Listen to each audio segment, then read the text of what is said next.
Oke ya. Saat ini setelah kalian belajar tentang PCA ya, Principal Component Analysis. Nah, selanjutnya adalah analisis faktor ya. Oke. Karena eh, dalam analisis faktor ini ya, ada salah satu teknik yang eh, awalnya harus PCA dulu, baru kita masuk ke faktor gitu ya. Oke. Nah, jadi tapi intinya kalian sudah saya sampaikan sebelumnya ya bahwa analisis udah saya sampaikan atau belum ya? Apa sih bedanya antara analisis faktor dan PCA ya? Nanti akan kita lihat di modelnya. Sebenarnya dari modelnya nanti kita akan kelihatan ya. Oke. Nah, di sini uh, next, oke, analisis faktor tujuannya adalah untuk mengkaji hubungan internal dari gugus variabel, ya. Jadi hubungan internal antar variabel, ya. Kalau hubungan antar variabel itu biasanya direpresentasikan dengan korelasi, gitu kan ya, oke, dengan korelasi ya. Nah, sekarang kalau misalkan korelasi itu adalah yaitu korelasi itu ngitungnya gimana? Korelasi itu korelasi XY misalkan itu sama dengan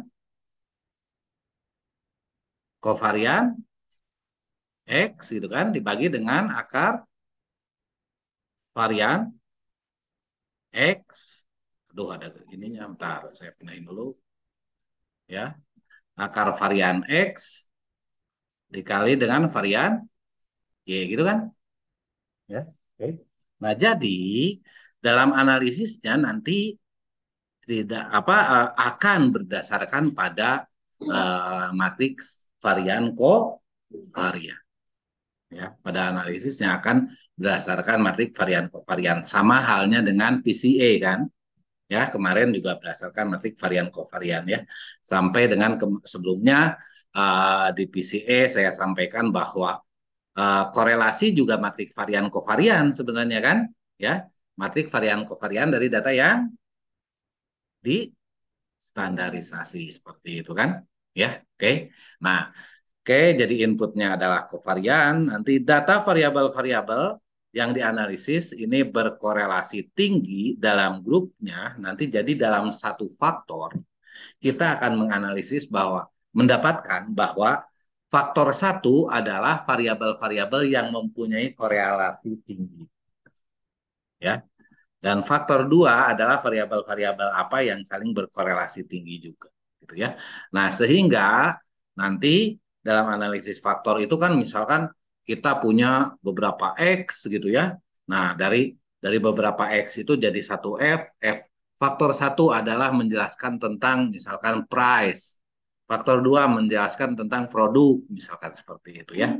Nah, padahal dalam indikatornya atau selama dalam pengukurannya kita ya price itu kan banyak yang ditanyakannya gitu ya.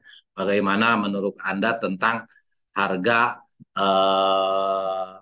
harga produknya, bagaimana menurut Anda tentang harga untuk layanan purna jualnya, bagaimana tentang harga itu kan bisa bisa banyak indikatornya gitu ya. Oke, seperti itu ya. Nah, nanti jadi satu faktor, membentuk satu faktor yang namanya faktor satu, misalkan seperti itu ya. Oke, nah jadi nanti faktor satu itu nanti akan terlihat bahwa apa aja kumpulan-kumpulan variabel yang saling berkorelasi tinggi untuk faktor satu. Nanti untuk faktor dua adalah apa aja kumpulan-kumpulan variabel yang berkorelasi tinggi di faktor dua seperti itu ya. Oke, seperti itu. Jadi setiap faktornya memperlihatkan variabel-variabel yang antar variabelnya berkorelasi tinggi gitu ya. Oke. Nah, terus tujuannya adalah untuk mempelajari beberapa sifat mendasar namun tidak dapat terobservasi kuantitasnya ya. Jadi tujuannya adalah untuk membuat variabel laten ya, untuk membuat variabel laten. Misalkan kita mau mengukur tentang kepuasan pelanggan ya.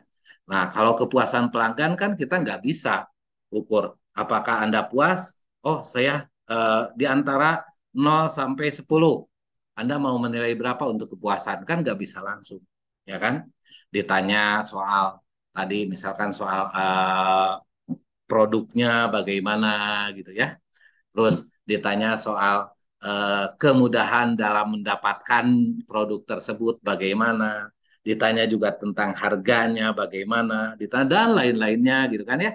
Nah, nanti dari beberapa pertanyaan atau beberapa indikator itu akan membentuk satu variabel laten atau variabel baru yang namanya adalah variabel kepuasan. Misalkan seperti itu ya. Nah, di situ variabel kepuasan itu adalah sifat mendasar namun tidak dapat terobservasi kuantitasnya, maksudnya seperti itu ya. Oke. Atau misalkan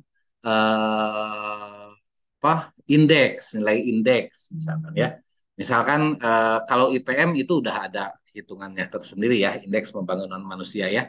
Nah, tapi kalau misalkan kita menggunakan analisis faktor ya, kita bisa pakai itu ya variabel untuk indeks ekonomi misalkan. Apa aja indikatornya kan macam-macam tuh. Variabel untuk indeks pendidikan dan variabel indikator untuk kesehatan. Nah, terus nanti jadi 3 gitu ya, ada 3 variabel baru gitu ya. Kan kita tidak langsung tidak menanyakan ke responden kan, kita tidak langsung menanyakan ke responden ekonomi ibu berapa, indeks ekonomi ibu berapa, liar nanti, ya kan? Ya. Tapi yang kita tanyakan adalah berapa pengeluaran per bulan gitu ya. Terus pengeluaran untuk makanan berapa, pengeluaran untuk konsumtif berapa gitu dan lain sebagainya kayak gitu kan. Nah, itu jadi nanti terus ada juga misalkan apa indeks pendapatan daerah tertentunya gitu ya selain diambil dari apa kepala keluarga juga dari data daerahnya gitu kan ya. Nah, nanti terus digabung ya. Nah, itu jadi satu nilai indeks yaitu indeks ekonomi gitu kan ya. Kalau IPM itu bukan untuk individu, bukan untuk kepala keluarga, nggak ada. Berapa nilai IPM kepala keluarga ini nggak ada. Yang ada berapa nilai IPM untuk kecamatan ini, berapa nilai IPM untuk kabupaten ini, gitu kan? Seperti itu ya. Oke. Nah, jadi untuk kalau IPM sebenarnya udah ada perhitungan khususnya gitu ya, perhitungan standarnya. Tapi kalau misalkan kita tidak punya perhitungan standarnya, kita bisa generate untuk indeks-indeks tertentu. Ya, oke. Atau kita mau merekonstruksi nilai indeks, ya kita bisa. Ya, seperti itu ya. Oke. Nah, itu tujuannya ya. Tujuannya kita dapatkan variabel baru yang mungkin kita nggak bisa mengukurnya secara langsung gitu ya. Karena variabel tersebut adalah banyak sekali indikatornya ya, seperti itu. Nah, terus ini yang tokoh yang pertama kali menemukan analisis faktor ini yaitu Charles Spearman. Ini kalian mungkin udah biasa ya. Oke. Ada Spearman Rho itu juga Charles Spearman ya untuk menghitung korelasi dengan Rho ya untuk kayak data apa ranking ya seperti itu ya dan lain sebagainya lah dia uh, di sini dia mengemukakan dalil bahwa korelasi internal dapat diwakili dengan menggunakan sebuah variabel atau faktor yang dinamakan dengan faktor G. Jadi kalau misalkan dulu Spearman itu faktornya faktor G gitu istilahnya ya. Oke, dan dulu itu mengistilahkannya faktor ini adalah sebagai kepintaran umum atau general intelligence ya. Dia pinternya ya dia bisa membuat satu nilai dari beberapa indikator tadi gitu. Ya. Nah, sekarang ya kita sebutnya analisis faktor dan faktornya itu biasanya dilambangkan dengan faktor F gitu ya. Oke. Jadi kalau misalkan yang analisis faktor dikembangkan oleh Spearman ya, kalau PCA Jolive kalau nggak salah namanya ya. Oke, seperti itu. Oke, atau Spearman juga ya, saya lupa lagi lah ya. Oke. Oke, ya. Nah, model umum untuk analisis faktor adalah seperti berikut, ya. Misalkan, ya, sama seperti PCA, ya. Misalkan vektor acak, X, ini X misalkan vektor acak ya, dengan P variabel, ya, jadi ada vektor acak X dengan P variabel, ya, jadi di sana memiliki rata-rata, ini rata-ratanya juga berbentuk vektor ya, rata-rata mu, ya, vektor mu, dan matriks kovariannya sigma, ya, maka model faktornya adalah X1 dikurangi dengan mu 1, ya. Oke, jadi ini data aslinya. Dikurangi dengan apanya? Rata-ratanya. Itu sama dengan L11F1 plus L12F2 dan seterusnya sampai dengan F yang ke M. Oke, seperti itu. Nah, di sini jelas bahwa yang sebelah kirinya adalah X-nya. Oke. Sementara di PCA yang sebelah kirinya adalah PC-nya, yang di dalam ini adalah XX-nya. Oke. Kalau analisis faktor, yang di sebelah kirinya adalah X-nya, jadi sama dengan X, dan yang di dalamnya adalah faktor-faktornya. Jadi, X itu merupakan kombinasi linier dari faktornya. Ya, kalau PCA, PC itu merupakan kombinasi linier dari X. Gitu kan? Ya. Nah, sekarang kalau faktor X itu merupakan kombinasi linear dari F, ya. Kalau misalkan kalian ya dalam regresi lah ya. Kalau misalkan punya Y dan punya X, ya. Punya Y dan sorry, di sini aja. Punya Y dan punya X gitu ya. Dalam regresi Y sama dengan beta 1 X1 sama dengan beta 2 X2 gitu kan? Ya. Jadi hubungan kausalnya seperti ini kan? Ya kan? Ya. Jadi X itu membentuk Y, gitu kan? Ya. Nah, jadi kalau misalkan dalam PCA kita punya X1 terus X2 dan seterusnya sampai dengan XP gitu ya. Ya kan? Ada sebanyak P, dia itu akan arah kausalitasnya ke sini. Dan Y-nya itu adalah variabel laten, ini adalah variabel observe ya, variabel. Nah, gitu ya. Kotak biasanya. Oke. Okay? Nah, itu PCA. Nah, sekarang kalau misalkan faktor di sini ada F, di sini ada X, arahnya kemana? Dari F ke X gitu kan? Ya kan? Nah, jadi di sini adalah misalkan ini X2, ada X1, ada sampai seterusnya sampai dengan XP gitu ya. Itu ya. Oke. Nah, dia itu arahnya ke sini. Oke. Ini adalah latennya. Jadi beda ketika dapat F, ketika beda dengan tujuan untuk dapatkan Y. Ya. Oke. Nah, lebih lanjutnya mungkin nanti akan Anda pelajari di SEM. Ya kan? Di SEM, oh ini arahnya kemana? Oh ini menuju X. Oh menuju X berarti itu yang dicarinya adalah faktor F. Oh ini anak variabel laten ini dibangun dari X. Oh kalau variabel laten ini dibangun dari X berarti pakainya prinsipnya PCE. Gitu. Ya, oke. Beda kan? Dari beda arah juga kalian udah jelas. Berarti tujuan antara analisis faktor dengan analisis apa PCA itu beda. Oke, seperti itu. Nah, dari analisis faktor nanti yang akan Anda dapatkan adalah faktor skor, ya kan? Ya, faktor skor untuk setiap individunya. Nah, nanti kalau dari analisis PCA yang akan dapatkan adalah prinsipal komponen untuk setiap individu. Jelas ya? Oke. Nah, oke. Nah, di sini oke, di sini ada L. Jadi masalah kita itu bagaimana cara ngitung L nih. Oke.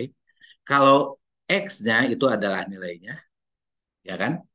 Kalau mu itu adalah rata-ratanya, oke. Jadi nanti ya tinggal dikurangi aja dengan rata-ratanya ya.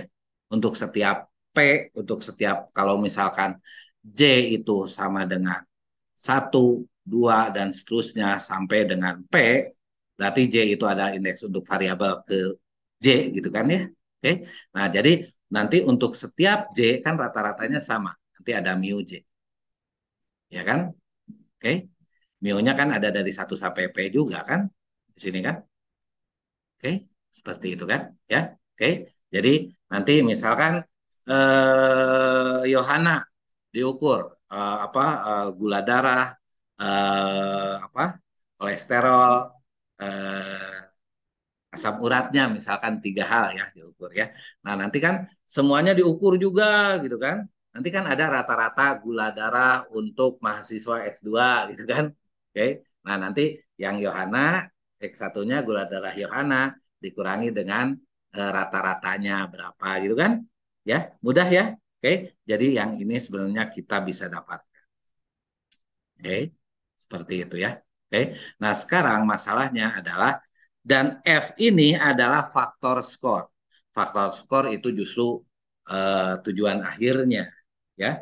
Tujuan akhir dari analisis faktor yang akan kita kejar adalah faktor skor, ya.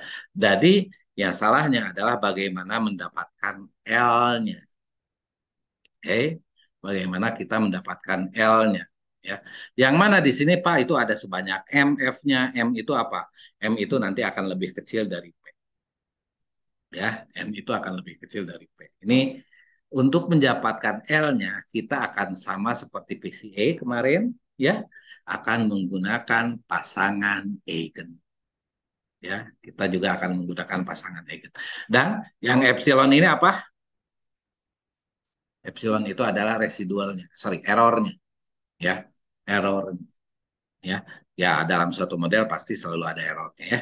Oke, nah jadi ya ini jadi misalkan ini adalah gula darah Yohana, ini adalah kolesterol Yohana gitu kan ya, seperti itu ya. Nanti faktornya faktor 1 dari ukuran dalam darah Yohana bagaimana gitu kan, seperti itu yang kita akan cari ya, faktor skor ya. Oke. Modelnya seperti ini jelas ya. Oke, nah kita masalahnya itu adalah menentukan L-nya, kita rubah dulu dalam bentuk matriks. Oke. Dalam bentuk matriksnya ya, karena ini apa? Karena untuk setiap ini ya, untuk setiap apa? Di sini ada vektor X, ya kan? Dan ini ada vektor mu gitu ya. Oke, ini untuk setiap individu dulu ya. Oke. Nah, jadi di sini ada sebanyak P kali 1 vektornya vektor ukuran P gitu ya. Oke. Nah, terus ini akan sama dengan kalau misalkan kita lihat ini ya. Lihat ini adalah L11, L12, ada L1M gitu kan ya. Ya, ada L21, ada L22, ada L2M sampai dengan LP1, LP2 sampai dengan LPM gitu ya. Jadi nilai L-nya ada sebanyak P kali M. Jelas ya? Oke, jadi L-nya berbentuk matriks yang berukuran L P kali M. Oke, seperti itu. Nah, terus kita lihat di sini F1 yang di sini sama dengan F1 yang di sini gitu kan? Ya, sama juga dengan F1 yang di sini. Oke. F2 yang di sini ini sama dengan F2 yang di sini. Ini juga sama dengan F2 yang di sini. Ya. FM yang di sini sama dengan FM yang di sini sama juga dengan FM yang di sini. Gitu kan? Ya. Jadi ini vektor, ya kan? Vektor F1, F2, Fe sampai dengan Fm gitu kan. Ya berarti di sini adalah vektor F yang mana dia itu berukuran M kali 1. Jelas ya? Oke, jadi kita konversi bentuk ini ke dalam bentuk matriks. Intinya gitu ya. Oke. Nah, terus sekarang yang terakhir ini epsilonnya juga vektor kan? Ya, sebanyak P ya ini tinggal tambah aja epsilon P. Ya, oke. Bentuk matriksnya seperti ini. Jelas ya? Oke. Nah, dari sini mu itu adalah vektor rata-rata atau vektor rata. Jelas tadi ya. Oke. Nah, terus L-nya itu adalah matriks koefisien yang belum diketahui ya nilainya ya. Kita nanti akan cari bagaimana mendapatkan L ini. Ya, oke. Itu disebut juga dengan loading vektor. Oke. Loading vektor yang memuat vektor ya. Ya kan itu kan untuk faktor loading faktor. Jadi itu kan untuk faktor-faktornya nanti loading si faktor satu ada berapa, loading untuk faktor duanya ada berapa kan di sini. Ya, dia kan nempel ke faktornya ya, nempel ke faktornya di sini. Ini faktornya kan, yang ini kita sebut loading. Ya, ini faktornya, ini di loadnya berapa, gitu ya. Oke, berapa yang load dari faktor tersebut, berapa loading apa ya, muatan ya, muatan ukuran ya, muatan lah ya. Nah, jadi si faktor itu memberikan dampak berapa terhadap X, ya kan? Gitu ya. Oke. Berapa berapa besar yang dimuat oleh F1 untuk X1 untuk X1? Berapa besar yang dimuat oleh F2 untuk X1? Berapa besar yang dimuat oleh Fm untuk X1? Gitu kan? Makanya disebut dengan loading factor. Faktor. Loading factor ya. Oke. Nah, jadi si L ini adalah loading factor dan si F ini adalah vektor acak ya. Oke. Nanti bentuknya variabel acak, vektor acak ya, bukan variabel acak ya. Nah, nanti dari vektor acak ini ya kita akan dapatkan variabel acak baru yang kita sebut dengan faktor skor. Oke. Nah, terus yang epsilon ini adalah vektor unsur galat ya. Vektor untuk unsur galat ini disebut juga dengan faktor khusus. Ya, oke. Nah, jadi di sini ada errornya atau galat. Ya, jelas ya. Oke. Oke. Nah, di sini untuk J misalkan oh J-nya dipakai untuk M ya.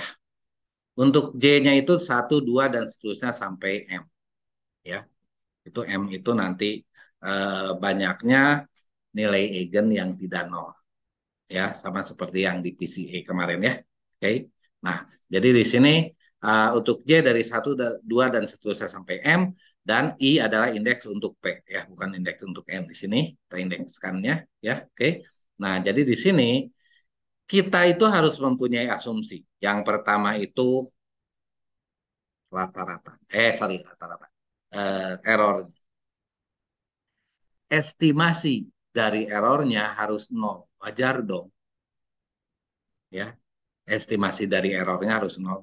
Kalau errornya nol mungkin agak nggak akan bisa ya. Oke, tapi estimasi dari errornya harus nol. Kalau estimasi dari errornya nggak nol berarti model itu nggak baik, benar nggak? Ya kan? Ya, maka kita harus mengasumsikan bahwa estimasi dari errornya harus nol. Oke, nah terus yang kedua juga estimasi dari FJ-nya itu harus nol. Kenapa estimasi FJ-nya dari nol harus nol? Karena yang kita bangun itu, sorry Pak, yang kita bangun itu dari X dikurangi dengan rata-ratanya. X dikurangi dengan rata-rata maka di situ estimasinya pasti jadi nol karena X itu adalah estimasinya kan? Ya. Nah, yang faktor pun kita harapkan estimasi dari faktor yang akan kita bentuk itu nilainya sama dengan nol gitu ya, ekspektasi, nah estimasinya ekspektasi dari nol itu ada ekspektasi dari F itu adalah nol ya. Oke. Nah begitupun tadi ya ekspektasi dari epsilon error jelas ya. Oke, jadi nanti kita akan bentuk F-nya itu yang titik rata-ratanya terpusat jadi sebarannya dari sana gitu lah. Gitu ya. Oke, jadi nanti nilai F-nya itu ada yang negatif ada yang positif ya kan gitu ya. Oke. Oke, itu terus antara lihat ini kovarian, matrik varian kovarian dari Fj itu sama dengan I. I itu berarti identitas. Kalau matrik kovarian varian kovarian itu sama dengan identitas, jadi dia itu variannya sama dengan satu dan kovariannya sama dengan kalau kovariannya sama dengan nol berarti antar F itu harus saling bebas. Ya. Jadi nanti kalau kita punya faktor skor pertama, faktor skor kedua, dan faktor skor ketiga, ya antara faktor-faktor itu saling bebas, ya seperti itu. Jadi di situnya I, ya. Oke. Nah, sekarang bagaimana untuk epsilonnya atau untuk galatnya tadi atau errornya tadi ya. Oke. Nah, untuk errornya di sini antar error harus saling bebas ya. Antar errornya harus saling bebas. Kalau belum saling bebas berarti sebenarnya modelnya itu modelnya masih bisa kita optimalkan lagi ya.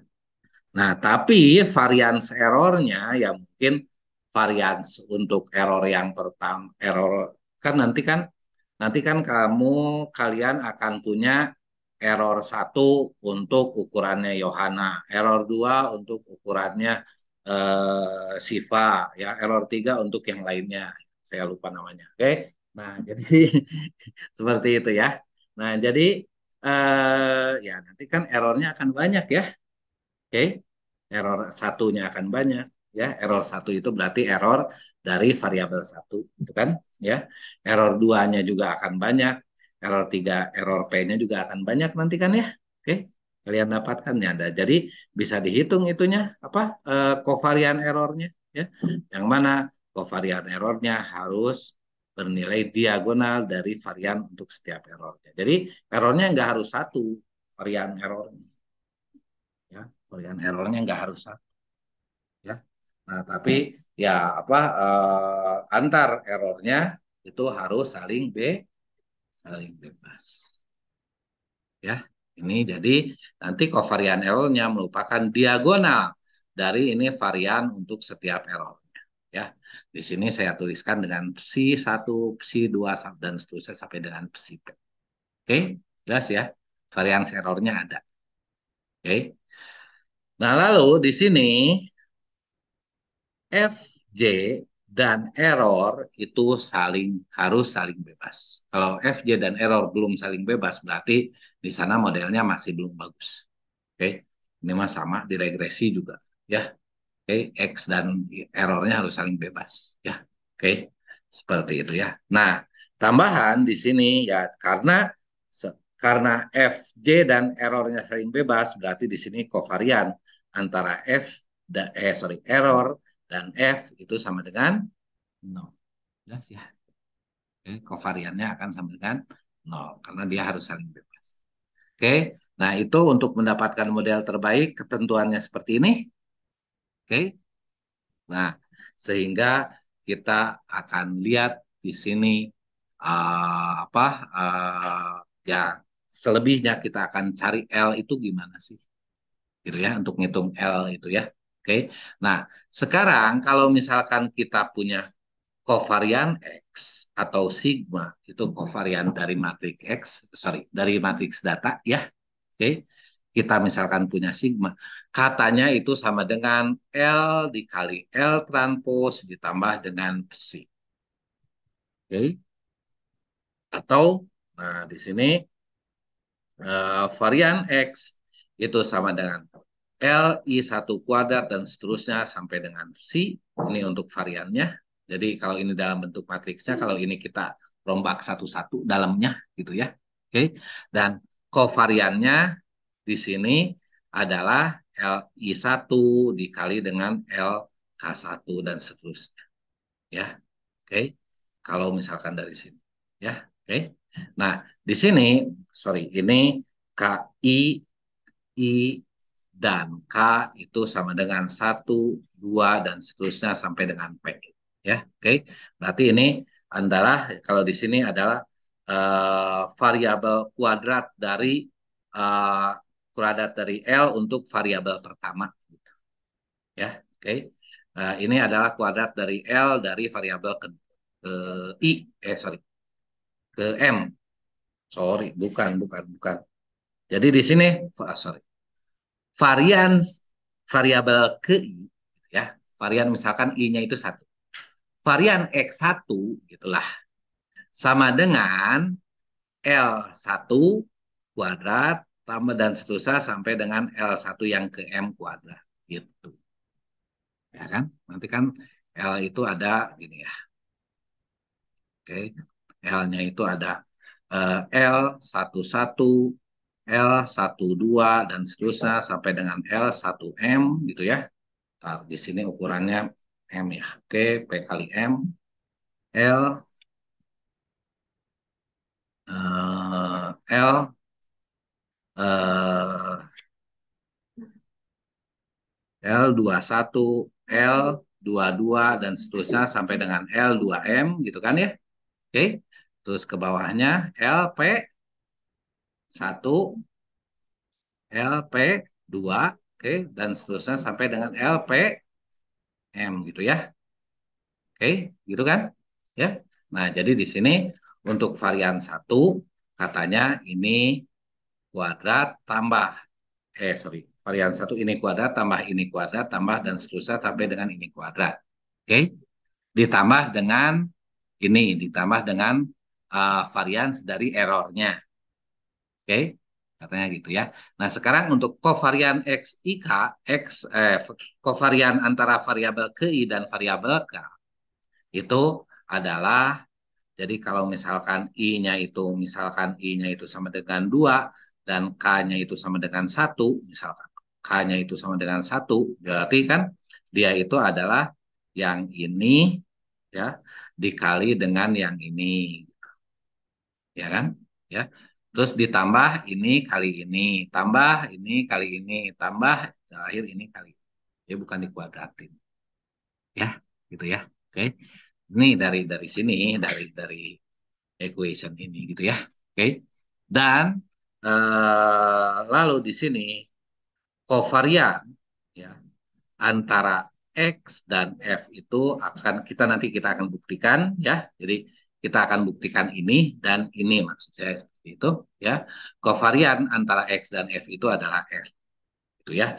Atau kovarian antara XI dan FJ itu adalah LIJ ya. Jadi di sini L21 itu adalah nilai kovarian antara X1 dengan faktor skor yang L21 ya. L21 adalah antara X2 dengan faktor skor yang ke-1 gitu ya. Oke. Nah, jadi itu informasi untuk setiap L tadi dan hubungannya dengan varian. Kita buktikan ini adalah pembuktiannya ya. Oke. Nah, pembuktiannya kita punya ya yang kita akan cari kovarian X ya dengan itu akan sama dengan kovarian dari X dikurangi mu. Benar nggak? Benar nggak? Betul nggak? Siapa namanya? Sania. Betul nggak? Tahu galau. Kalau misalkan kita punya seperti ini. Ini data A, ini si A, ini si B, ini si C misalkan. Oke. Ini X1, ini X2 gitu kan? Oke. Kita kurangi datanya dengan kita kurangi dengan mu dengan rata-ratanya ya. Itu yang berubah apanya dari ini? Yang berubah adalah pusatnya. Jadi ini adalah mu-nya, pusatnya jadi ke sini. Ya kan? Yang berubah adalah pusatnya kan? Misalkan kemarin kan pernah ya, kita punya 3, 2, 1, ya kan? Ya, ini rata-ratanya 2 kan? Mu-nya sama dengan 2 kan? Ya, ini akan menjadi berapa? Minus, satu, 0, min 1. Oke. Apakah varian 3, 2, 1 dengan varian 1, 0, min 1 itu sama? Sama. Ya, yang pindah cuman ininya aja, sebarannya mah tetap. Oke, jelas ya. Oke, berarti variannya sama, deal ya. Oke, jadi varian untuk X dikurangi mu itu adalah matrik varian kovarian gitu ya, mau varian mau kovarian gitu. Di sini antara X dikurangi mu itu akan sama dengan LF kalau ini kan dari model dasar. Betul nggak? Setuju ya? Jelas ya? Oke.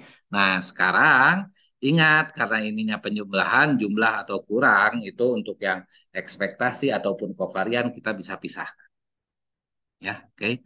Ini jadi kovarian LF ditambah dengan kovarian error. Gitu ya. Oke. Ini kovarian L dikali F. Ya, oke. Nah, di sini ini karena ini kovarian itu bentuknya kuadrat, jadi dia ke kiri kalau dikeluarkan ya. Oke. Dan ke kanan kalau ada F. Oke. Jadi di sini adalah L, di sini ada L transpose. Jelas ya? Oke. Karena ini eh, apa kuadrat matriks ya. Kalau kuadrat matriks kan selalu kiri kanan gitu ya, nggak langsung di kuadrat ya. Oke. Nah, jadi ini karena bentuknya kovarian, kovarian itu bentuk kuadrat dari perkaliannya dengan F. Ingat, dari perkaliannya dengan F. Ya, oke. Nah, terus di sini eh, kalau kovarian F, tadi berapa kovarian F? Identitas. Ya kan? Dengan alasan tadi sudah saya sampaikan, ya. Dan kovarian sigmanya adalah ini diagonal dari si ini kan. Oke, maka di sini terbuktilah bahwa kovarian dari X itu atau sigma itu sama dengan ya. Jadi di sini sigma sama dengan L dikali L transpos dikali dengan psi. Jelas kan? Oke. Jadi yang ini udah terbukti nih. Oke, seperti itu ya. Oke. Nah, sekarang yang ini ya, bahwa L itu merepresentasikan kovarian antara X dan F. Katanya seperti itu ya. Oke. Nah, sekarang kalau misalkan kita kovarian antara X dan F, ya, itu adalah kovarian untuk X-nya kan yang ini kan. Ini untuk X-nya sama di model yang tadi kan, ya kan? Itu dan ini titik koma untuk F ya, kovarian bersama. Ya, itu kan gitu ya. Nah, ini titik koma untuk F-nya masih kita awetkan ya. Ini untuk F, untuk L dan F dan ini adalah kovarian untuk apa? Epsilon. Oke, tapi ininya jangan hilang ya. Epsilon dengan F ya. Oke. Dan ini adalah kovarian antara epsilon dengan F adalah ini nol, ya kan? Ya. Jadi karena kovariannya nol, ya, ya berarti di sini kan tidak ada gitu ya. Oke, tambah nol kan nggak ada, ya. Jadi yang sekarang yang ini kovarian L dan F. Ini antara F dan F. F dan F itu ya itu juga, yaitu kovarian F, yaitu identitas tadi. Oke, karena di sini L kali identitas, ya, di sini L dikali identitas dan di sini kovarian dari identitas itu adalah eh, identitas juga, gitu ya. Oke, jadi di sini kita dapatkan L saja. Karena identitas ini, sorry, karena identitas ini bukan variabel acak. Oke, L dikali I berarti sebenarnya di sini itu sama dengan kovarian dari L, ya. Oke. Nah, sekarang L-nya itu nggak ada variabel acaknya kan? Ini jadi sama dengan L saja. Kalau ada variabel acaknya jadi L transpose. Karena ada variabel acak di sana. Oke. Jadi kalau misalkan kovarian dari L yang bukan variabel acak berarti itu L saja. Ya. Oke. Seperti itu. Jadi di sini didapatkan bahwa kovarian antara X dan F adalah L. Jelas ya? Oke. Kalau ada nyambung di sini ya, ini variabel acak aja di dalamnya gitu ya, dikalikan dengan variabel acak, dia jadi L kali L transpose. Ya, tapi karena di dalamnya nggak ada variabel acak, ya berarti di sini jadinya L saja. Jelas ya? Oke, oke, kita punya itu sekarang ya, kovarian untuk X dan kovarian antara X dan F, ya. Oke, untuk mempermudah apa perhitungan untuk setiap L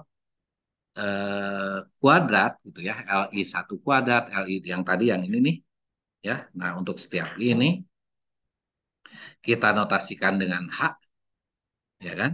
Ya. Oke, kita notasikan dengan H kuadrat gitu ya. Dan ini disebut juga dengan komunalitas ya. Komunalitas atau ya itu kan penjumlahan ini kan ya, penjumlahan dari setiap variabel ke I ya. Oke. Jadi di sini HI. Jadi kita dapatkan bahwa varians X yang ke I gitu kan ya, itu sama dengan HI kuadrat ditambah dengan psi. Oke, seperti itu ya. Oke, ini akan kita lanjutkan untuk eh, perhitungan selanjutnya. Oke, nah dari sini ya, oke, tadi kita udah punya beberapa apa? Yang pertama adalah yang ini model umumnya ya. Oke. Terus yang ini ya selain yang ini asumsi-asumsi yang ini ya. Oke. Nah, terus yang ini ya kovarian dari X sama dengan sigma sama dengan LL transpose itu udah terbukti dan kovarian antara X dan F itu adalah L. Oke. Nah, eh sebelum masuk ke sana kita lihat dulu di sini ekspektasi dari epsilon itu harus sama dengan nol. Oke. Ekspektasi epsilon itu harus sama dengan nol dan apa kovarian dari epsilon itu sama dengan C ya. Nah, sekarang jenis distribusi apa yang ekspektasinya nol dan variansnya adalah C atau sesuatu. Distribusi apa? Apa? Normal. Boleh nggak apa eksponensial? Eksponensial itu kalau misalkan dia itu distandarisasi, kan nanti variansnya juga jadi nol, bukan sih? Benar nggak? Ya. Terus yang lainnya, ya. Makanya disitulah keluar kenapa analisis faktor itu harus normal multi faktor. Jadi bukan sekedar kita ngitung linier, ya. Bukan sekedar kita ngitung linier. Tapi untuk mendapatkan L-nya kita mengasumsikan bahwa epsilonnya itu berdistribusi normal standar. Sorry, normal saja ya, normal tapi terpusat, nggak standar ya, variansnya ada gitu ya. Nah jadi ya kenapa sih Pak harus normal gitu ya? Ya, sebenarnya di situ ya. Dan yang normalnya bukan Y-nya, tapi epsilonnya ya. Tapi sebagaimana kita tahu ya, kalau misalkan epsilon itu dibangun oleh Y dikurangi dengan Y topi gitu kan? Ya kan? Kalau yang ini normal, normal, yang ininya berarti normal kan? Ya. Nah, dia cenderung akan terbangun normal kalau ininya normal biasanya seperti itu ya. Tapi kalau kalian harus mau uji normal, ya uji normalnya itu bukan di Y-nya, tapi di epsilon. Jelas ya? Gitu ya. Oke. Nah, sekarang Pak, saya mau tahu dari mana Y-nya itu, Om. Apa? Y-nya kan belum tahu kita. Kalau di sini kan F-nya kita nggak tahu, ya. Tapi ingat loh, untuknya seperti ini. Yang ini, yang faktor itu, ya. Di sini yang Y-nya itu justru X, datanya. Benar nggak? Ya, oke. Dan ini epsilonnya itu adalah epsilon, berarti kalau di sini adalah epsilon Y, Y topinya itu adalah data topinya. Benar nggak?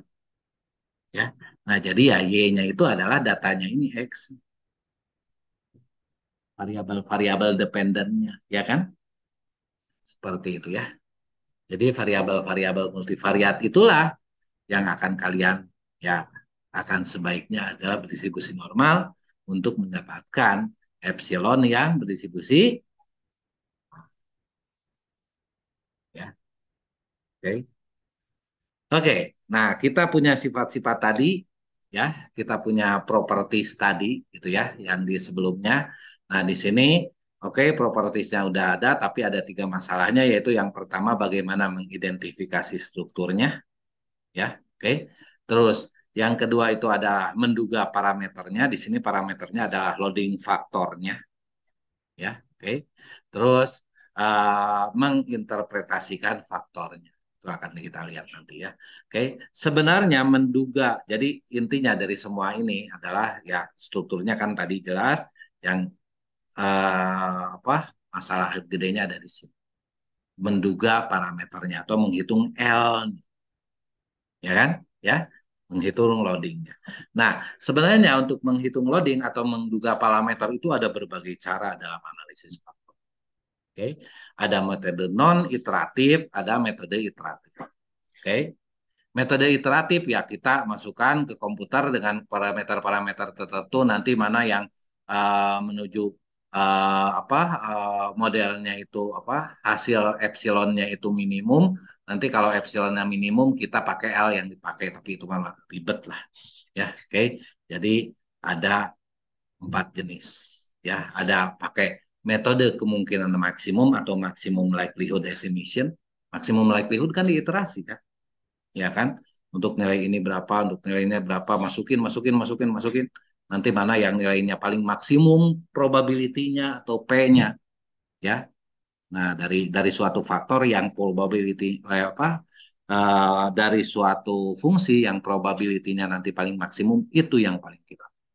Gitu kan ya. Oke. Terus ada metode kuadrat terkecil tak terbobot, ya itu sama aja ya.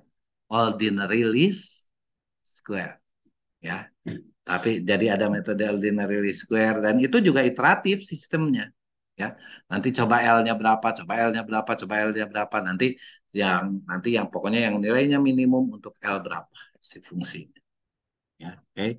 Nah, terus metode komponen utama iteratif Harris. Nah, ini ada ya metode komponen utama tapi yang sistemnya iteratif, ya. Tapi intinya sama, outputnya dengan komponen utama yang kemarin kita punya gitu ya. Oke. Terus ada metode analisis faktor alfa gitu, itu dengan alfa tertentu ya. Oke. Nah, tapi kita tidak akan belajar itu ya. Tapi kalian harus tahu itu ada ya. Oke, analisis faktor itu ya. Oke, nah kita akan belajar yang non iteratif ya, tapi yang kita pelajari adalah yang metode komponen utama ya. Ada metode faktor utama, ada ya, tapi metode faktor utama ini terlalu matematis. Oke, itu ya terlalu matematis, jadi itu dari dekomposisi dari X gitu ya. Jadi itu tidak saya sampaikan, kalau misalkan kalian mau belajar, belajar sendiri bisa kok ya, mudah.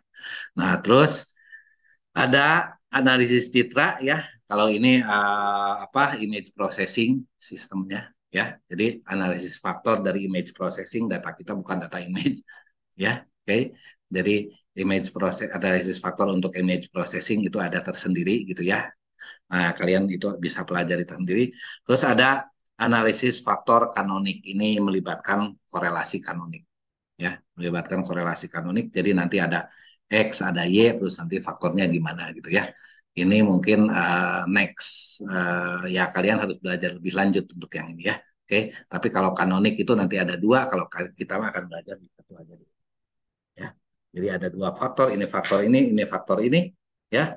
Terus nanti antar faktor ini keluar faktornya, yang ini untuk Y, untuk subgrup Y gitu ya. Yang ini untuk grup X gitu ya. Nah, nanti ada keluar faktor X, faktor Y, lakukan korelasi kanonik gitulah ya. Eh ya itu kalian bisa belajar sendiri lah. Ya, kalian udah tahu korelasi kanonik kan? Ya, nanti kalau misalkan kalian pelajari yang faktor ini dan yang kanonik itu, ya nanti akan mudah. Ya, oke. Oke. Nah, yang kita akan pelajari adalah konsep penggunaan metode komponen utama. Ya, jadi nggak terlalu panjang karena saya udah menjelaskan komponen utama kemarin. Ya kan? Nah, dari komponen utama, saya sudah perkenalkan bahwa komponen utama itu dihitung berdasarkan matrik S ya. Oke, matrik S ya, atau matrik varian kovarian. ya, berukuran P dari P, ya. Kalian cari apa? Eigenvalue-nya dan eigenvektornya, ya. Oke. Yang paling umum menggunakan dekomposisi nilai eigen seperti ini kan, ya kan ya. Oke. Nah, nanti jadi ada eigenvalue-nya di sini, lambda itu yang isinya adalah matrik diagonal. Matrik diagonalnya adalah isinya adalah nilai-nilai eigenvalue yang tidak nol, ya kan? Nilai-nilai eigenvalue yang tidak nol maka dia akan kurang dari P banyaknya kan, ya kan? Seperti itu kan ya. Oke. Nah, kurang atau sama dengan P, sorry ya. Oke. Nah, terus di sini yang V ini adalah vektor adalah matriks ya, yang setiap kolomnya adalah vektor eigen ya, yang berkorespondensi dengan nilai eigennya ya. Oke. Nilai eigen pertama itu adalah yang terbesar, itu akan menghasilkan vektor eigen yang pertama, jadi nanti akan jadi kolom pertama untuk V, ya kan? Ya. Nilai eigen yang kedua itu kedua terbesar, dia akan berpasangan dengan vektor eigen yang kedua, itu akan jadi kolom kedua untuk V. Oke. Jadi kita dapat seperti ini. Oke. Nah, dari sini ya, dari sini ya. Misalkan K adalah banyaknya komponen utama yang dipilih ya. Oke. Maka matriks L didefinisikan sebagai berikut ya. Oke.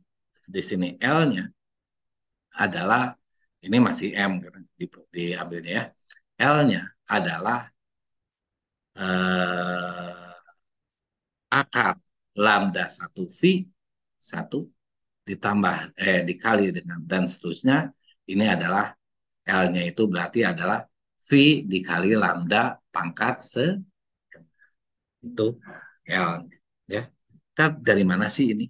Dari mana sih ini? Kita tahu kan sebenarnya gini ya. S itu sama dengan tadi U lambda V transpose, gitu kan? Ya.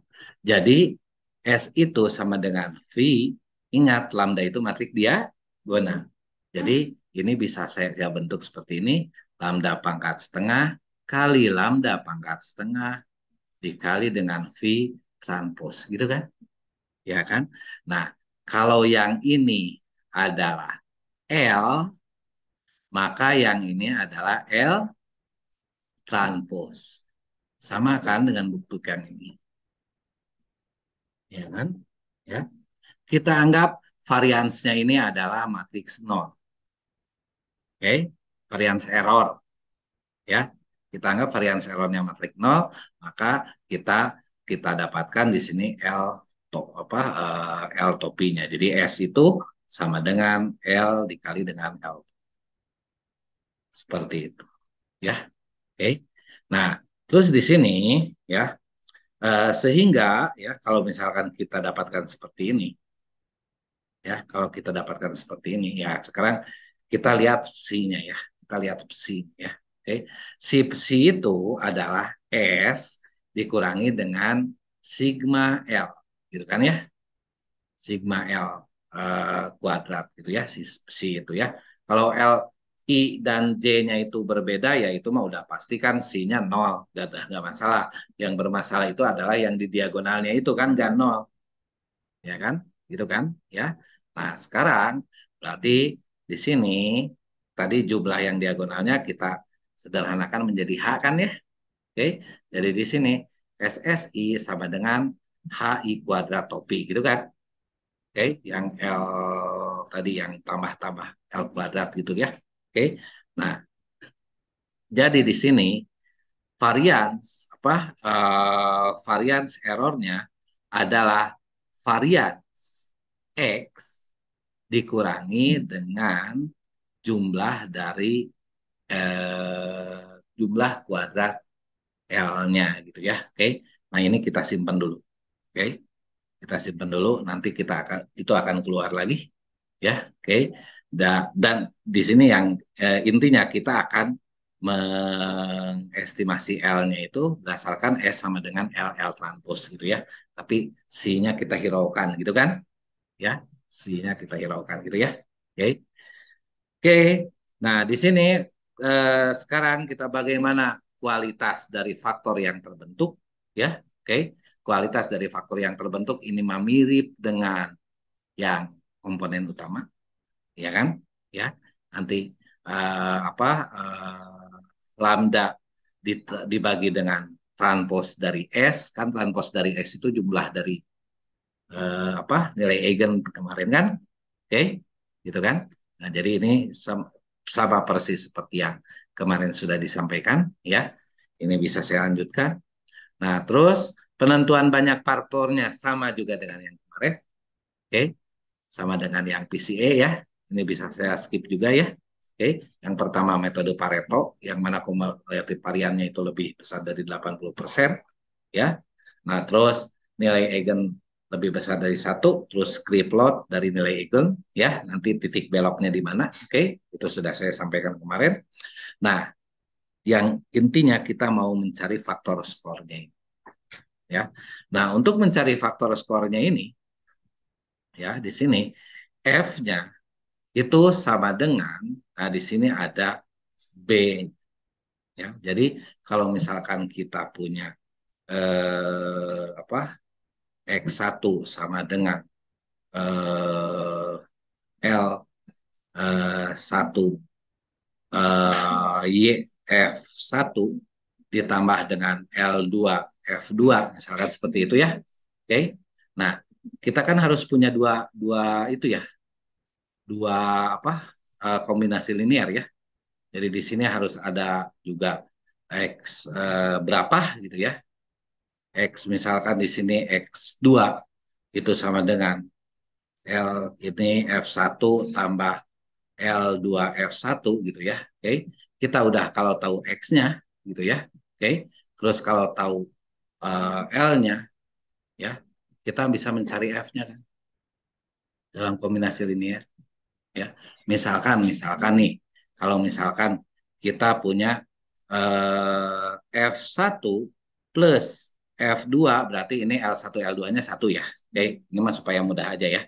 Oke, ini sama dengan 3 ya. Terus 2 F1 ditambah F2 ini sama dengan 4. Berapa F1 dan F2-nya? Kan bisa ngitung ya kan? di di oke, ini kita kurangi 3 dikurangi 4 ini yang paling sederhana pelajaran SMP minus 1 F1 kan, ya kan, jadi F1-nya sama dengan 1 berarti sekarang F1-nya sama dengan 1 kalau ke sini masukin 1 kan misalnya F gitu kan, ya kan, ya.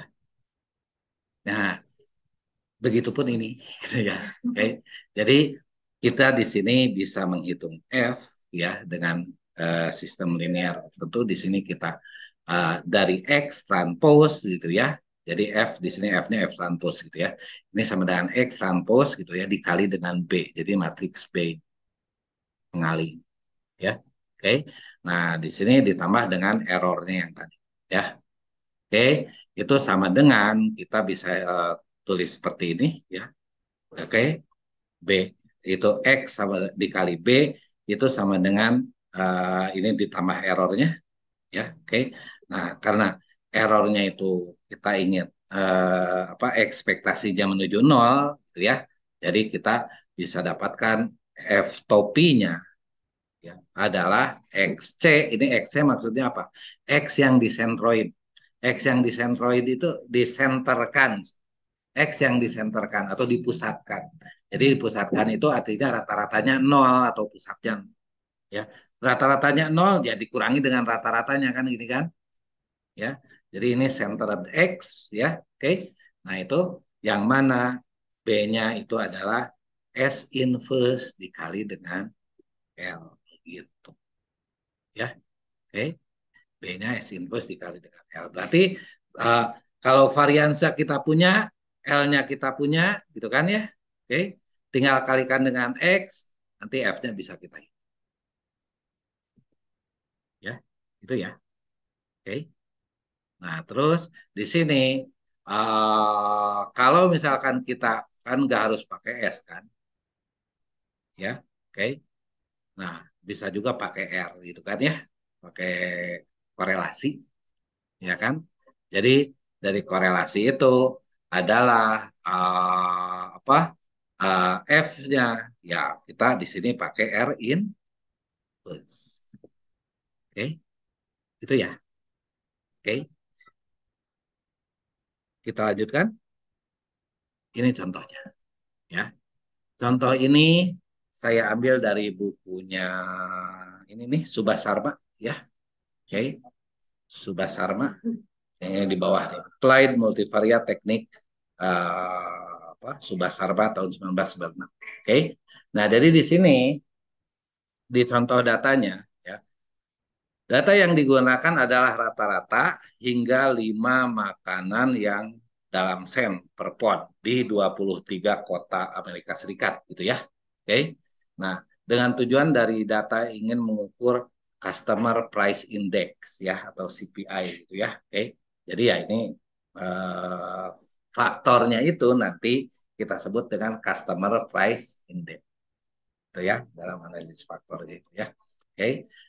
Di untuk 24 kota di Amerika Serikat. Jadi nanti ada Customer Price Index untuk Atlanta berapa, Customer Price Index untuk Baltimore berapa gitu ya. Oke, nanti di situ nanti F untuk Baltimore berapa, F untuk Atlanta berapa gitu kan ya. Oke, itu tujuannya. Oke, di sini berarti di sini harga roti ya per pon ya. Pon itu berapa lah itu ukuran Amerika ya. Oke, berapa gram nggak tahu saya. Ya. Nah, jadi per pon itu katanya 42,5 sen. 42 di bawah $1 ya. Oke, ya. Bukan $42, itu sen ya. Oke. Jadi kan $1 15.000 ya. Oke. Per pon itu mungkin per berapa ya? Pon ada yang tahu nggak? Kurang dari sekilo pokoknya. Setengah kilo ya. Ya, setengah kilo roti lah ya. Ya segitulah gitu ya. Oke, hampir seperempat dolar gitu ya harganya ya. 5 ribuan lah. Ya kan. Nah, seperti itulah ya. Burger ini hampir $1 misalkan ya. Oke. Nah, ini per pound. Jadi lamun misalkan burgernya 1 kilo ya berarti harga sebenarnya itu adalah hampir $2 gitu ya. Ya kan ya. Oke. Terus ini milk ya. Ini kok milk per pound ya. Terusnya per liter, gak tau lah. Ya, oke, pokoknya ini harga milk ya, harga orange ya, orange itu jeruk ya, dan harga tomat. Oke, nah jadi harga-harganya seperti berikut ya. Oke, nah dari harga ini akan dilihat customer price index ya. Oke, jadi indeks harga customer. Ya kan ini harga terhadap untuk customer ya. Oke. Oke. Nah, terus di sini oke kita bisa dari kovarian, bisa dari korelasi kan gitu kan ya kemarin ya. PCA kan ya. Nah, jadi kalau misalkan dari korelasi nih, saya dari korelasi aja ya. Oke.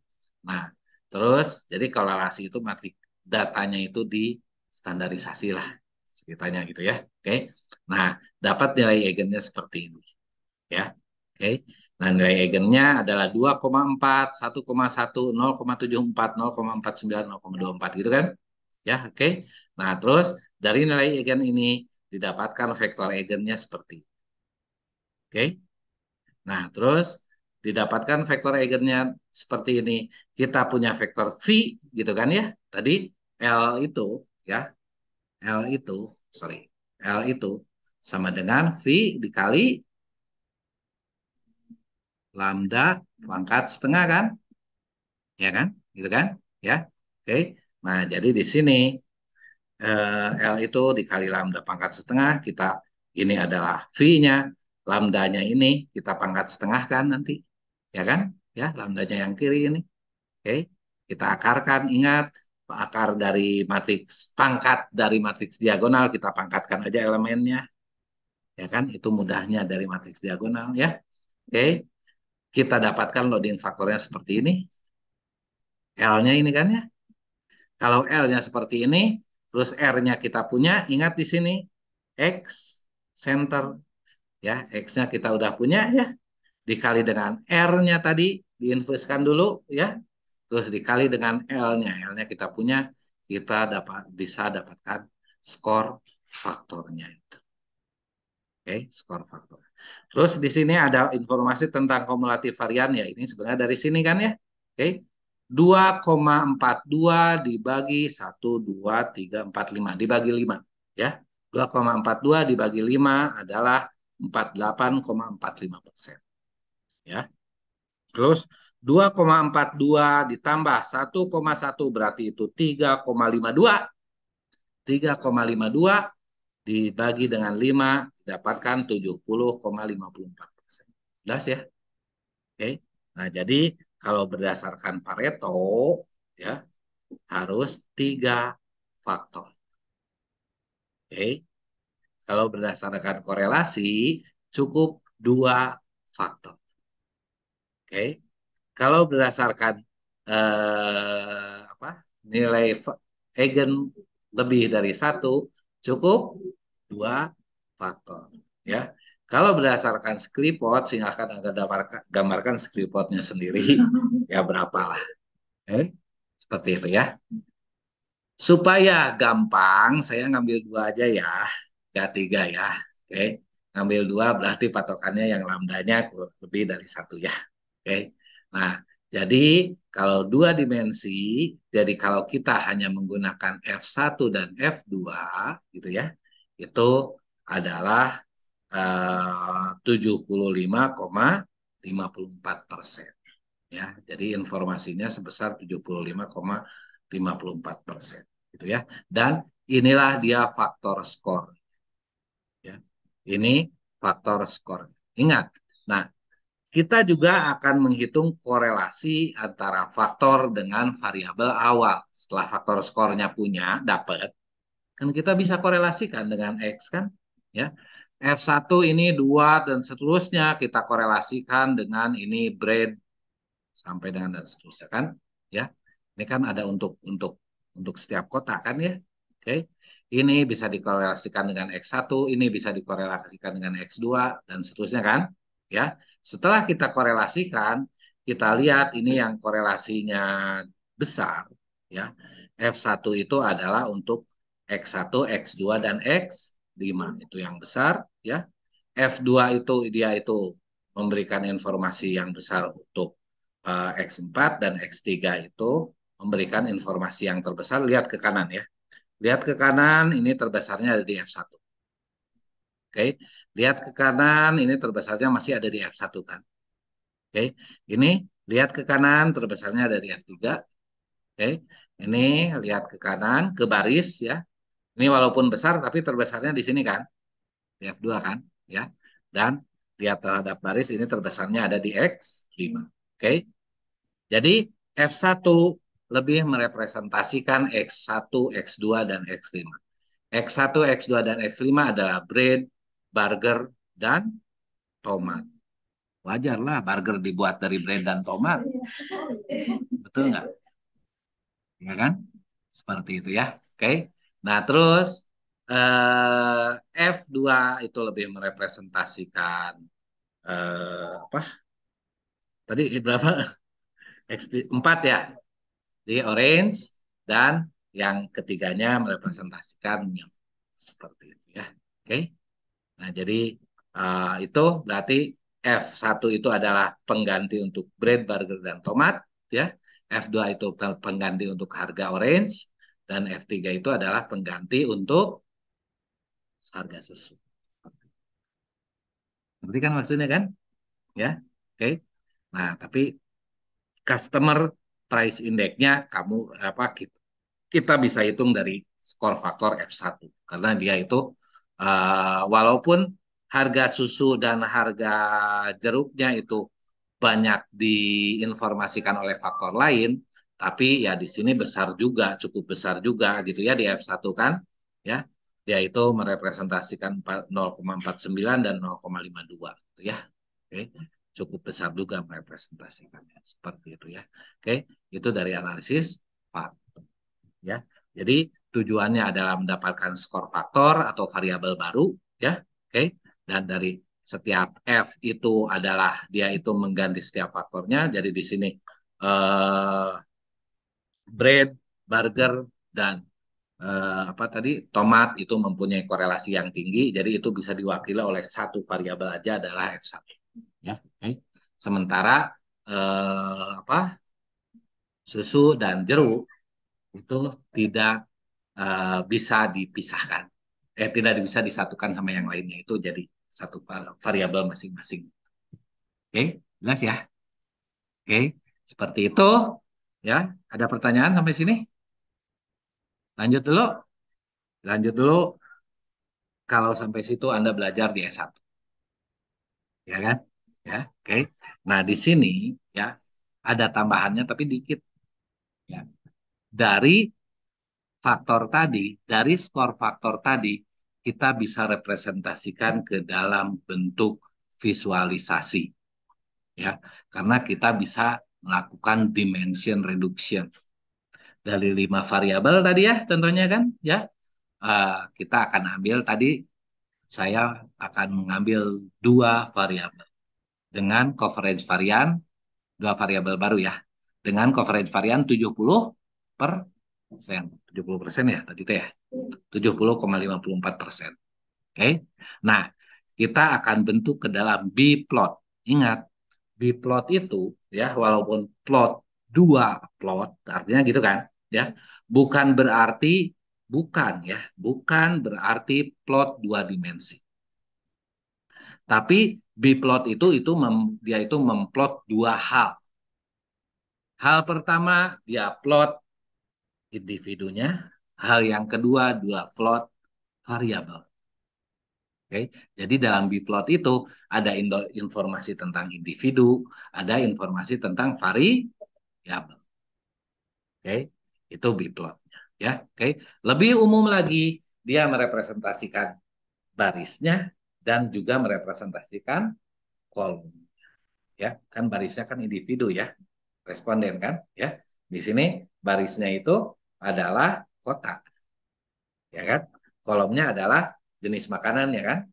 Ya, oke. Nah, itu 2 hal itu kita akan plot ya ke dalam bentuk ini dari matrik apa inputnya? Hitungnya tadi dari matrik korelasi memberikan informasi tentang hubungan, ya kan? Jadi nanti yang kita akan representasikan adalah hubungannya. Oke, oke. Nah, jadi yang pertama koordinat untuk objek atau untuk barisnya, ya. Nah, dalam biplot faktor, koordinat untuk barisnya adalah skor faktor. Oke, skor faktor kalian punya kan ini kan? Untuk Atalanta 2,38 dan 23,94 ya. Nah, sekarang bagaimana untuk kita menggambarkan vektor variabelnya ya. Nah, nanti variabelnya kita bentuk ke dalam suatu vektor. Maka disebut dengan koordinat vektor ya. Yang mana kita akan bentuk nanti variabel G ya. G itu adalah V dikali dengan alfa sorry, lambda pangkat alfa. Kalau alfanya 0, berarti di sini V kali lambda. Kali V doang. V kali 1 kan? Ya, oke benar.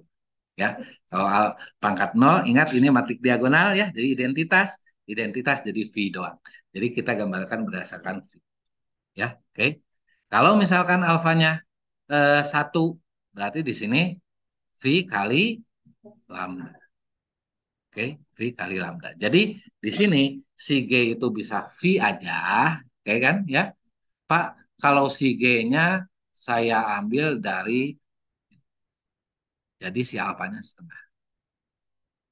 Jadi L-nya itu bisa jadi G juga. Tapi itu aduk alfa setengah. Tapi sebenarnya alfanya itu nggak harus setengah juga. Ngerti nggak? Jadi kalau misalkan kalian buka apa eh, penelitian saya itu dari L. L itu berarti saya pakainya alfanya setengah. Ya, oke. Tapi nggak harus setengah. Ya, alfa aja bisa nol.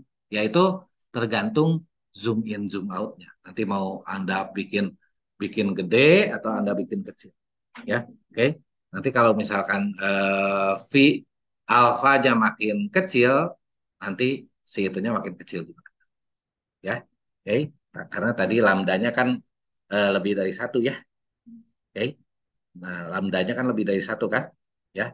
Jadi kalau alfanya nanti satu, nanti dia gede. Kalau setengah ya setengah, gitu ya, oke. Nah, tapi semuanya ya, kalau ada lima ya limanya itu ikut manjang, itu pendek, ya, oke. Semuanya nggak satu, ya, oke. Nah, jadi di sini ada alfanya, ya. Jadi kalau misalkan alfanya setengah itu sama dengan L, ya, oke. Kalau misalkan alfanya itu nol itu sama dengan V, ya. Kalau alfanya satu sama dengan V kali lambda lah, oke. Nah, jadinya seperti ini. Ini untuk alfanya sama dengan satu. Alfanya sama dengan nol, ya. Alfanya sama dengan nol kalau nggak salah saya. Oke, kita lihat di sini uh, alfanya satu atau nol, saya lupa lagi lah. Ya, oke. Saya lupa lagi alfanya berapa. Jadi kalau misalkan di sini itu adalah milk ya. Yang tadi yang pertama itu apa? Bread ya. Oke, bread. Ya kalau di sini sekitar berapa ini? 12 ya. Kesininya sekitar berapa ini? 8 ya. Oke. Di sini 8 ini pendekatan ya. 8/12 gitu ya. Sorry. Ini 12,8 gitu ya. Oke. Kalau kita lihat ininya, nanti kan urusannya zoom in zoom out, tapi saya lupa itunya apa, sigmanya kayak tadi alfanya saya pakai berapa gitu ya. Kalau di sini V-nya adalah minus 0,5 dan 0,3 gitu ya. Nah, di sininya 0,5 dan ini juga 12 kan ya kan minus ya. Sorry. Ya. Minus 0,5 dan 0,3 lah. Ya, ya pokoknya rasionya sama. Ya, oke. Nah, tadi kalau misalkan alfanya 0, maka dia vektornya akan di sini kecil-kecil. Gitulah. Kan nggak asik ya. Jelek kan hasilnya kan. Kalau nggak salah berarti ini alfanya satu kalau nggak salah ya. Oke. Jadi alfanya satu. Jadi saya pakai yang maksimum gitu ya. Oke, jadinya seperti ini. Jadi setelah dikalikan dengan lambdanya, kalian coba aja ya. Jadinya di 2 minus 12,8 ya. Dan tadi setiap lambda kan punya bobot masing-masing ya. Yang ini kan, yang ini pengalinya adalah lambda satu, kan? Ini pengalinya lambda satu, yang ini pengalinya lambda dua gitu ya. Oke, seperti ya. Nah, jadi dapat seperti ini. Jadi si alfa itu hanya fungsinya sebagai zoom in zoom out aja, ya. Jadi bisa berapa aja, ya. Oke. Jadi itu mah supaya nyaman aja dilihat. Tapi informasinya sama. Emang dari gambar ini informasi apa yang bisa kita dapatkan? Yang pertama adalah asosiasi antar variabel, ya. Yang mana di sini harga roti berasosiasi positif dengan harga susu, ya, berasosiasi positif dengan harga susu karena di sini apa sudutnya itu kecil, ya, oke. Harga roti berasosiasi positif dengan harga susu dan harga tomat tidak berasosiasi dengan harga susu, ya. Harga tomat mahal, ya susu mah anggarnya segitu, ya. Harga susu naik, tomat mah anggar aja segitu, gitu ya. Oke, nah seperti itu ya. Karena dia itu mana tomat yang ini ya, karena dia itu saling tegak lurus, ya. Oke. Nah, terus sekarang susu dengan orange ini saling, ya, walaupun tidak benar-benar itu benar-benar apa teh saling tolak menolak gitu ya, apa arah berlawanan gitu ya. Ya, tapi sedikitnya dia mempunyai asosiasi negatif. Maksudnya ketika harga susu naik, harga harga orange turun. Ketika harga orange naik, harga susu turun. Ya, seperti itu ya. Itulah ya, tapi nggak begitu erat sih gitu ya. Oke, tapi ada asosiasinya. Oke. Nah, terus sekarang selain asosiasi antar variabel, juga kita bisa mendapatkan kesamaan relatif antar objek. Ya, maksudnya di sini Harga di Dallas mirip dengan Cleveland. Jadi ini Dallas dan Cleveland dia ada di titik yang berdekatan. Ya. Jadi harga-harga barang di Dallas mirip dengan Cleveland. Jadi kalau orang Dallas datang ke Cleveland nggak akan ngerumas gitu ya. Harganya masih sama-sama aja gitu ya. Tapi harga di Los Angeles berbeda dengan harga di Honolulu ya. Ini Los Angeles yang ini ya. Oke. Honolulu yang mana sih? Oh ini nih kehalangin nih di bawah ya. Ya karena jauh. Jadi beda jauh ya.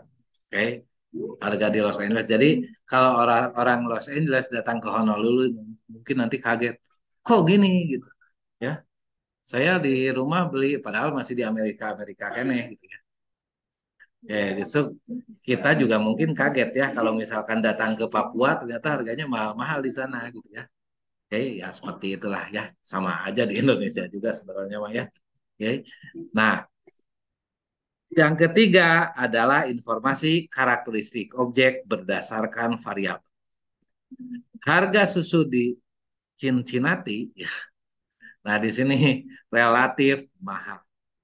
Dari mana? Mana Cincinnati teh? Ini kan dia arahnya ini sesuai dengan harga susu. Lebih ke sana berarti lebih mahal. Lebih ke sini berarti lebih murah.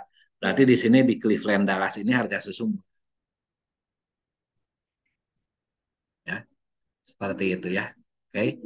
Nah, terus kalau misalkan di sini harga jeruk di Washington relatif murah. Ini kan jeruk ke sini kan, ya.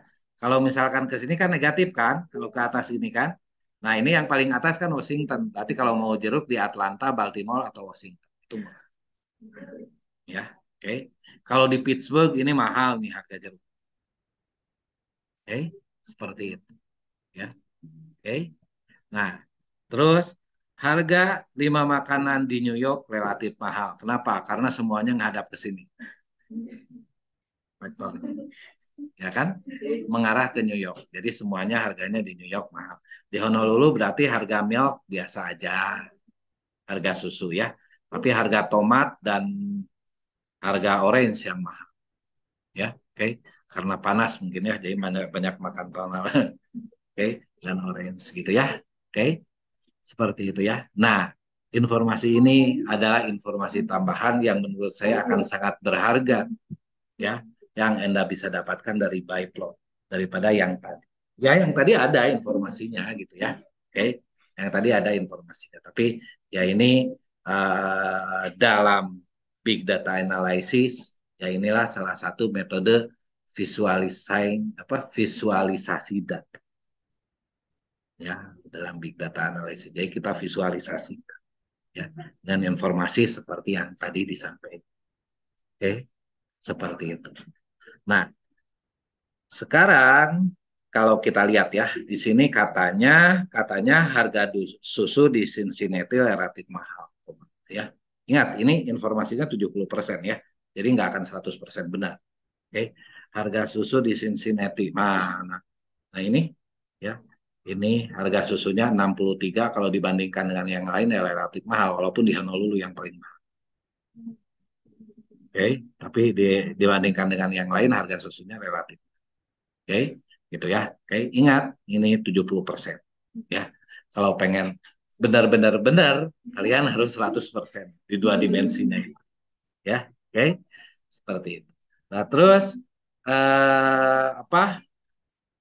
Eh, Dallas katanya relatif mirip dengan Cleveland. Coba lihat ya. Mana Dallas? Ini Cleveland ini ya. Harga-harganya memang nilai-nilainya relatif mirip. Oke, seperti itu ya. Oke. Terus apa? Ya, itu kalau korelasi ya tadi ya. Anda hitung aja korelasinya antara ini dengan ini gitu ya. Bread dengan milk tadi ya. Oke. Korelasinya tinggi nggak ya? Nah, hitung korelasi. Itu ya. Itu yang bisa didapatkan dari Biflo ya. Oke. Nah, masalahnya masalahnya apa? Siapa namanya? Masalahnya apa, ini? Datanya nggak normal, bos. Pengen, Pak, pengen yang kayak gini. Tapi data saya nggak normal. Ya, atau tidak multivariat, apapun enggak lah pokoknya ya. Oke. Jadi kita harus mencari metode analisis yang distribution loss, yang kita tidak bergantung kepada distribusinya apa. Kalau kemarin di PCA pakai PCA SVD ya, kemarin yang ini ya. Mana? Tadi tes sudah saya tampilkan. Nah, yang ini ya. Nah, dari sini kan kelihatan mau pakai S ataupun mau pakai X, kita dapatkan XV yang sama kok. Gak ngaruh. Dalam langsung kita ngitung dari X ya kan. Gak harus pakai varians dulu. Gak harus pakai estimasi dulu kan. Oke. Nah, kalau ini mah udah nggak mempertimbangkan estimasi errornya berapa, udah nggak mempertimbangkan itu. Pokoknya lihat aja kombinasi linearnya. Oke. Oke. Yang pertama adalah untuk me, apa, memetakan vektornya. Tadi untuk memetakan vektornya adalah dari V kali lambda, gitu kan? Oke, oke. Berarti kita juga bisa memetakan vektor karena di sini V-nya dibangun dari X tanpa harus ngitung dulu S. Berarti V yang di sini akan sama dengan V yang di sini, benar nggak? Ya, gitu kan? Kata PCA kemarin kan? Oke, berarti yang ini pun sama, ya. V yang didapat dari ini, yang didapat sini, ya, itu akan sama kalau kita generate atau kita dapatkan dari X tadi, X yang SPD tadi kan, ya. Nah, jadi ini bentuknya akan seperti ini. Karena X kita bangun dari U dan V T, ya, dan V-nya tadi makan lambda pangkat alfa ya. Oke, kalau ini kebalik, sorry kebalik ya. Yang ini harusnya alfa ya, yang ini harusnya satu min alfa ya, kebalik ya. Oke, nah jadi ini sama aja sebenarnya dengan yang tadi kan.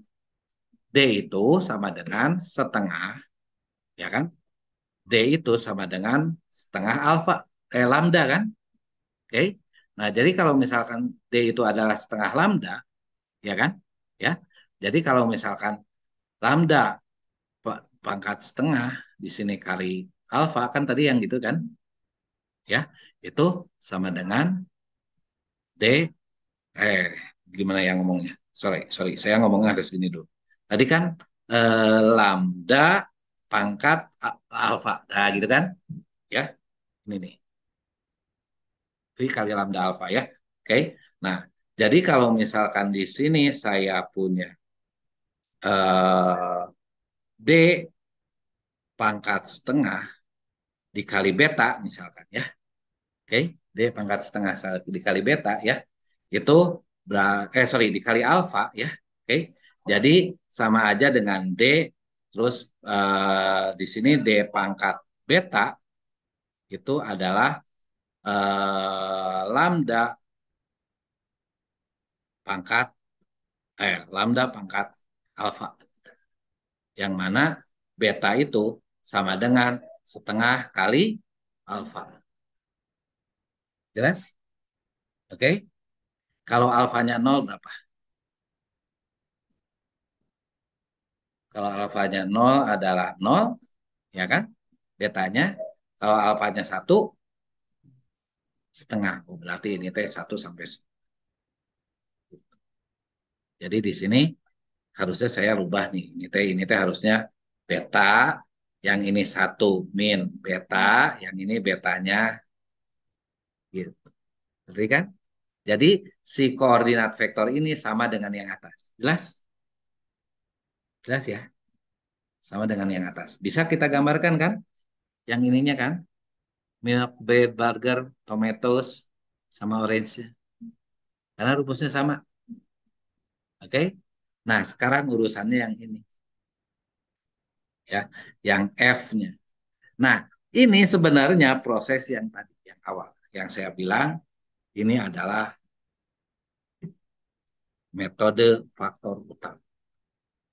Ya, jadi metode faktor utama itu analisis faktor pakai SVD ya, dari komponen utama ya. Jadi dia tidak mempertimbangkan dia harus ini, harus apa. Pokoknya ya, yang dari SVD ini, si X ini, dia itu bisa merepresentasikan F dan G.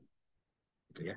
F itu adalah untuk dia itu representasi baris, representasi dari setiap objek, dan G itu adalah representasi variabel. Oke, kalau F-nya itu adalah F kali G, kalau X-nya itu adalah F kali G, maka F-nya adalah F-nya sama dengan U kali D pangkat min beta, satu min beta. Sorry, saya ngomongnya harusnya G-nya adalah V kali D pangkat beta, maka F-nya adalah U kali D pangkat min beta.